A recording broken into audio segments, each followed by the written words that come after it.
So guess what? I'm doing the talk today. Woohoo! For those of you who do not know me, I am Breen, Rourke, RScP, religious science practitioner for New Thought Philadelphia, also the president of the board of trustees. So yeah, just so you know who I am. So my talk today is entitled Divine Substance. And Carolyn did that beautiful reading, so the talk is done. So it is. Because that's really, I mean, that's what I'm going to talk about. All of that and more. And I want you to think about something. All right, let's say you are out to lunch with a good friend. You have a really nice time, you're chit-chatting, you have a nice meal, it's a beautiful afternoon, and the waiter brings the check. And your friend says, "Hey, I got this," and grabs the check, puts down the card, the waiter goes away, and lunch is paid for. What's your reaction? How do you respond to that? All right, and we'll come back to that. We'll just put a pin on that. So I've talked about this before. I am working on a Bachelor's of Religious Studies from the Emerson Theological Institute. And it incorporates a lot of coursework that I've done over many years throughout my life. And there's a 35 question essay test that I did. And then I'm working, Phil, on a paper as well. But the essay test, you figure, 35 questions, essay questions about New Thought teachings and spiritual principles. No big deal. Knock that out before breakfast, right?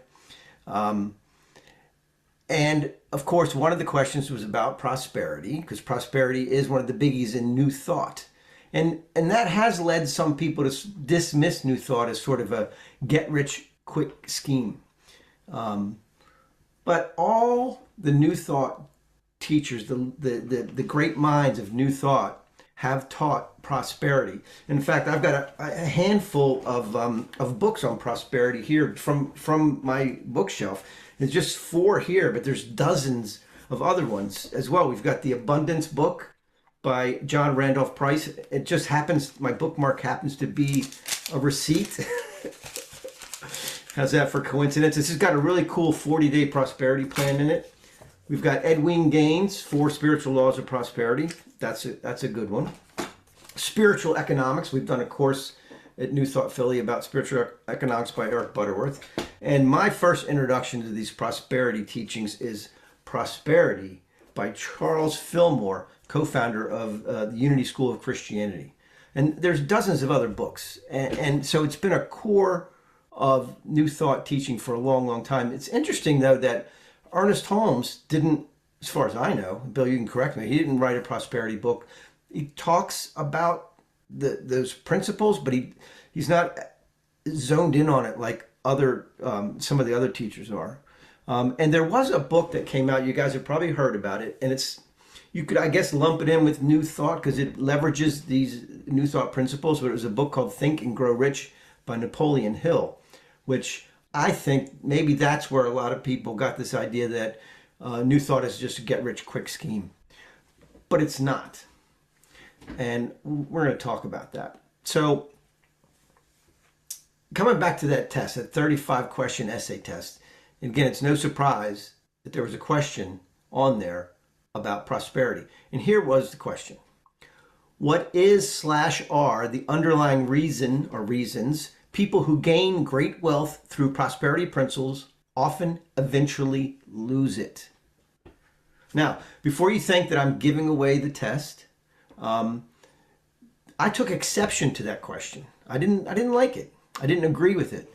And I told them that, and there was some discussion back and forth with the leaders at the Emerson Theological Institute and myself and Reverend Bill, who's my advisor, because if you didn't know, New Thought Philadelphia is an accredited teaching arm of the Emerson Theological Institute.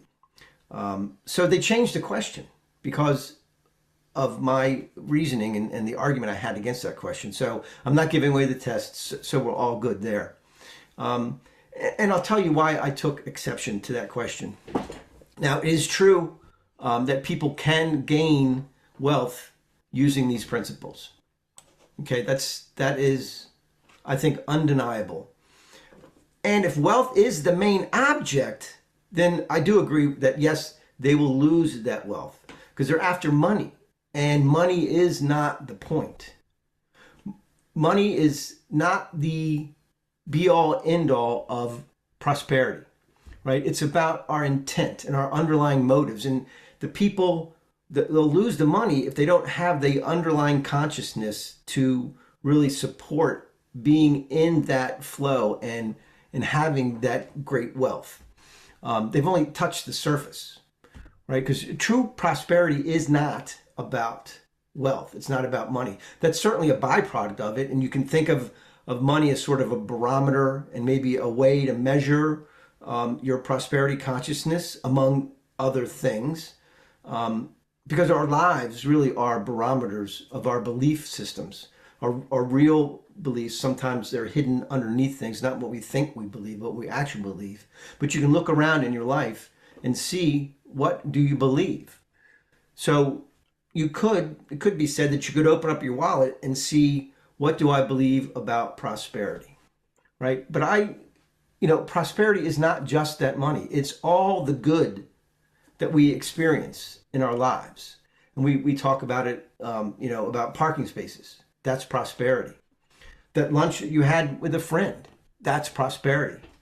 If you get something awesome on your local Buy Nothing Facebook page, right? That's prosperity coming into your life.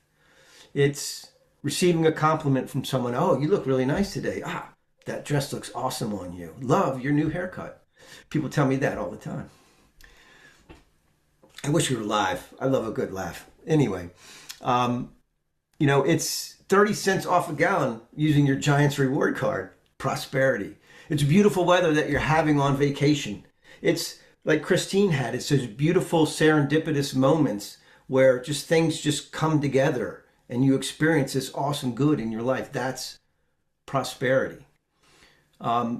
It's someone canceling a meeting at work that you really didn't want to go to, and poof, the meeting's canceled. It's not on your calendar anymore. And you go, whew, that's good showing up in your life. For me, it's not one, not two, but 3 beautiful granddaughters who happen to be identical triplets. That is prosperity in abundance, the good in my life. So it comes to us all over the place if we're open to it and we're looking at it and we're recognizing it. And don't get me wrong. I'm not saying that I do not enjoy the material gains that come from building a prosperity consciousness. I absolutely do. And as we heard in that reading, I really see that as me having resources available to me to use, share, and enjoy. And I'm going to hit you with the Charles Fillmore quote from his book, Prosperity. You may think that you could live better and do more good if you had lots of money. Things would not be a bit better with you if you had $1 million, unless you also had the understanding to use it for the good of yourself and others. And I think that's where the genesis of that question, and they have since changed the wording, but if you don't have the right attitude, the right mindset, the right intent, that, yeah, you might get money from using the principles, because the principles work, but if you don't have the consciousness to sustain that and hold on to it, that those gains are gone. If you're looking at money and your good as a way to benefit yourself and others, then you're on the right track. So how can we create that experience of prosperity in our lives? Well, I tell you what, I got a list. I've got 10 things that we can do, and these are in no particular order. I'm not saying that number 1 is the top thing, but list of 10 things that we can do. You can try one of these or all of them in your life if you want. You can write them down. You don't have to, but if you ever take notes, now might be a good time. Number 1, be grateful. Acknowledge all the good that you have around you. I know a lot of people have a daily or regular gratitude practice. Every night, sit down. I did this for a while, but sometimes my nighttime routine is I hit the pillow and I'm out. You can ask Jane. I go to sleep very quickly. But take the opportunity to be grateful for everything that you have in your life, all the good, all the blessings. Know that that good is there for you. Number 2, be open, be expectant, right? Go out into the world, go about your day expecting the good, expecting unexpected income. Bill and I sometimes have a little discussion because I have this sort of word game. Like, if you're expecting unexpected income and you get it, then is it really unexpected income? But expect the good, be open to it, look for it in your life. If you go, this can't happen. I bet, it's going to be so hard to get a parking spot. There's going to be so much traffic. There's going to be so many people there.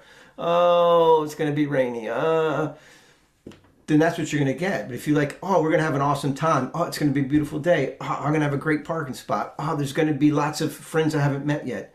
Be open, be expectant to that good, and it's going to happen for you. Here's one that someone told me many years ago. This is number 3, by the way. The secret to living like a millionaire is to accept invitations. When someone says, hey, we're going to go down to the beach. You want to come with us? Say, yeah, sure, let's go. Someone says, hey, a bunch of us are going to go out for brunch after the celebration when we're hybrid. Go ahead. Accept that good. When people offer good to you, accept it. Be open to it. Say yes. It's a whole movie about that. If you guys ever seen Yes Man, one of my faves. Number 4, and I promise we talk about this, pray. Prayer works. And there's a specific prayer that I learned many, many years ago that I say it often. And it's this: divine love through me blesses and multiplies all that I give and all that I receive. And I say that a lot. I say that before I go on stage. As you guys know, I do some theater and some acting stuff. Before I go out, or I'm waiting in the wings before my entrance, I say that because I know I'm giving something and I'm receiving something, and divine love is blessing that and multiplying that. When I pay a bill, when I get a gift, sometimes when I'm going into a meeting that I don't want to go to, I say that prayer: divine love through me blesses and multiplies all that I give and all that I receive. Because it's a two-way street.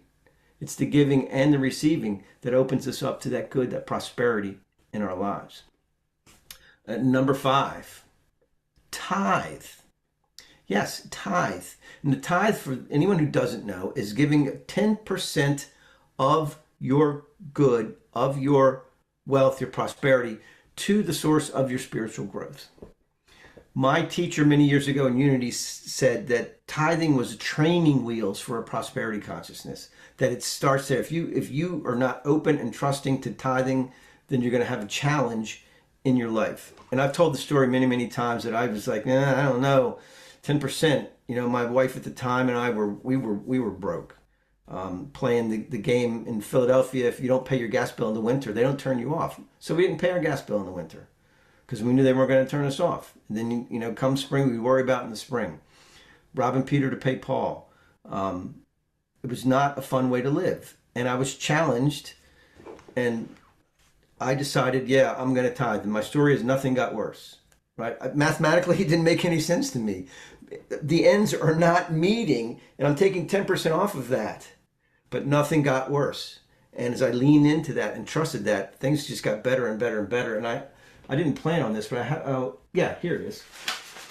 My Social Security statement. And I guess everybody gets one of these every year. And it's fascinating to me to watch my income just grow and grow and grow and grow over the years. And I can definitely see that spike. Maybe it's confirmation bias, but from when I started tithing, and to see it constantly to increase. All these teachers, Fillmore talks about it. Eric talks about it. Edwin Gaines certainly talks about it. So tithe. Number 6, beyond tithing, give. Contribute to the circulation of good. So, money, we call it currency, right? Because it flows. You're in the current, like a river. So you need to be in the flow and not block the current, right? It's not just money. Give compliments, a smile, a wave, right? A hello. Here's a good one. Allow someone to merge in traffic during rush hour when you know that they just flew by you because they knew the lane was going to end. You know what? Let them merge anyway. You're giving. Donate the clothes you don't wear. Put some books in your local little free library. If you don't know where one is, there's one in the corner right down here. You can see where I'm pointing, right down there in the corner of our house. Put things on your local Buy Nothing Facebook for someone else to score something awesome that you're done with. Here's one that I love to do. Play peekaboo with a baby at the grocery store. You're giving that child joy and laughter, and it gives you joy. It gives me joy anyway. Sometimes I get weird looks from people, but I don't care. I love to play peekaboo with kids at the grocery store. Just give the gift that you are. We all have these beautiful gifts because we're all these individualized expressions of that infinite.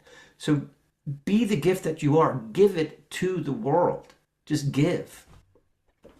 Number 7, ask for what you want. Ask the universe. Ask in prayer. Ask expecting. Ask knowing that it's yours. Make known your desires, right? And I'll even go as far as to say, ask in your world, in your life. Hey, can I stay at your beach house? Hey, can I come over and swim in your pool? Right? Use some discretion and some discernment, but ask for what you want. Don't say no for yourself. Allow the other person to say no. You know, I've heard that in business, and especially in this idea of employment and looking for jobs, and people go, oh, I'm not qualified for that job. Oh, they'd never hire me for this. Don't decide. Let them say no. Don't say no for them, but also give them the opportunity to say yes. Number 8, be a proper steward of your resources. Right? So that means taking care of what you have, putting into circulation, giving, tithing, donating to charity, keeping that good, but don't waste it. Don't be quick to buy the most expensive things and just burn through all your money, because that's about the money, right? It's not about being in the flow. But that's something I learned too many years ago, to be a proper steward. And when I have decisions to make about, should I buy this car? Should I buy that car? Should I buy these pants? Should I buy those pants? You know, whatever it is, I think about what's the best use of resources for myself and others. And, you know, being a proper a steward of the resources that I have. Number 9, participate. Get out there and be a part of life. Go do the things, whatever they are. Go do them. Come to the tie-dye picnic that we have once a year. Come to the gong bath. It doesn't even have to be our things. Go on Meetup where we are and find some other things that you do.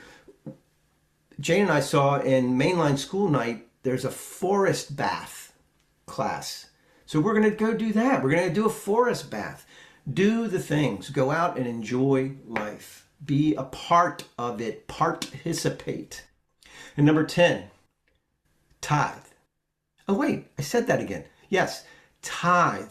I can't stress enough, not just because I have a fiduciary responsibility to New Thought Philadelphia, but I believe firmly in this principle. And it doesn't have to be, I'm not sitting here asking you to tithe to New Thought Philadelphia.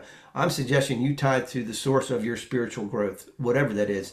If you read Edwin Gaines' book, she has this fascinating way where she keeps track of her income and how much her tithe is. And then whenever she is fed spiritually, wherever she is, boom, she writes a check. She's tithed to waitresses and diners who were just awesome people to her. Just random experiences. She is ready at the drop of a hat to tithe, to give to anyone and everyone who she feels is the source of her good. Now, for me, that's too much thinking. It's a little too complicated. To me, it's real simple to move the decimal point over and to make that donation. But I encourage you to experiment with that. Now, I'm not saying we're doing this, but Bill told me about a class that he attended, and the facilitator talked about in her ministry, they gave, I think it was a 90-day money-back guarantee. If you tithed to that organization for 90 days and you did not see an increase of the flow and prosperity in your life, you were guaranteed your money back. I'm not suggesting we're doing that. Maybe we will. We'll talk about it at the next board meeting perhaps. But I suggest you try it in your life and see how it happens. See what happens for you. So those are my top 10 in no particular order. Now, let's think about that lunch that you had with your friend, right? They paid the check. How do you react? Do you say, "Oh, no, it's okay. Here, let me cover the tip. Is that what you say? Do you say, "Are you sure? Is that all right? Are you sure?" And do you have a certain number of times you'll ask? I know someone would say they would ask 3 times. The person said yes 3 times and they'd go, "Okay." Or do you just say, "Wow, thank you so much," and openly and lovingly accept that gift, give them a hug, tell them that you love them? Does it matter if it was just lunch or was it dinner at an expensive restaurant? Maybe it was ice cream after class. Does it matter if it's someone you just met a little while ago or it's a friend since childhood? I suggest we take a look at how we receive good in our lives. How open are we to say yes, thank you, and accept that gift with gratitude and love? And remember, divine love through me blesses and multiplies all that I give and all that I receive. Bless you.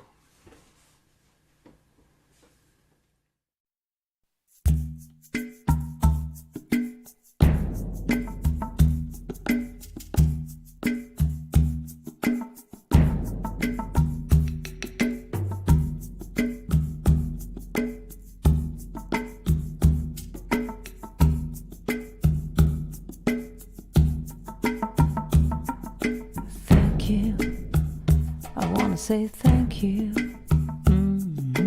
thank you, thank you, 'cause I'm so grateful, oh grateful, I'm so grateful. So I want to say thank you for this day, Spirit, thank you for this day, thank you for this day, Spirit, thank you for this day. This healing, this healing, this healing day. This healing, this healing, this healing day. Thank you for this day, Spirit, thank you for this day. Thank you for this day, Spirit, thank you for this day. This healing, this healing, this healing day. This healing, this healing, this healing day. Thank you for this day, Spirit, thank you for this day. Thank you for this day, Spirit, thank you for this day. This beautiful, this beautiful, this beautiful day. This beautiful, this beautiful, this beautiful day. Thank you for my friends, Spirit, thank you for my friends. Thank you for my friends, Spirit, thank you for my friends. My wonderful, my wonderful, my wonderful friends. My wonderful, my wonderful, my wonderful friends. Now thank you for this day, Spirit, thank you for this day. Thank you for this day, Spirit, thank you for this day. This healing, this healing, this healing day.